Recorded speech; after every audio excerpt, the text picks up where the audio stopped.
German. Thank you very much, everybody, for coming here today.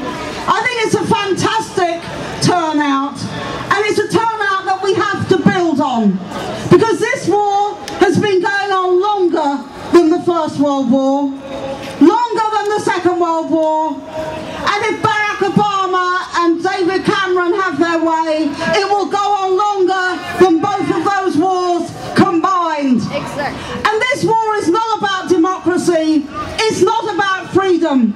There is only one reason the troops are still in Afghanistan, and that is to save the face of the politicians and the military who sent them there in the first place. There is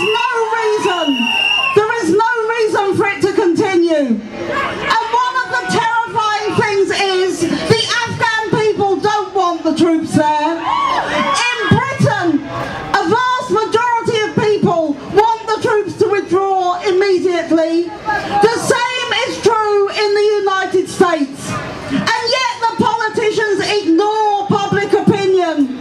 They say they care about democracy, but if there was democracy here, the troops would be out tomorrow and would be ending all of these wars.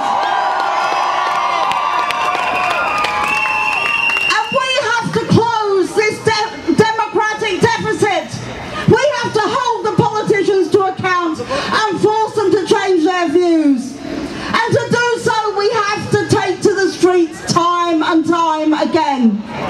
That we need to protest to get anywhere. We will not win anything through Parliament. We will win it by people like ourselves demonstrating and taking direct action and protesting. And I'd like to pay tribute to the students who protested last week.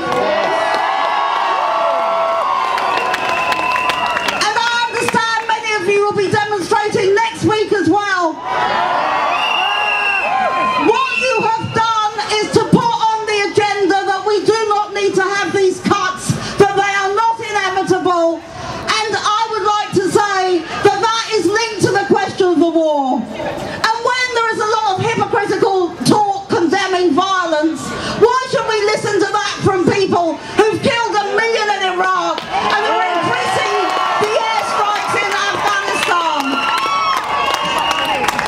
We have spent £20 billion on the wars in Iraq and Afghanistan.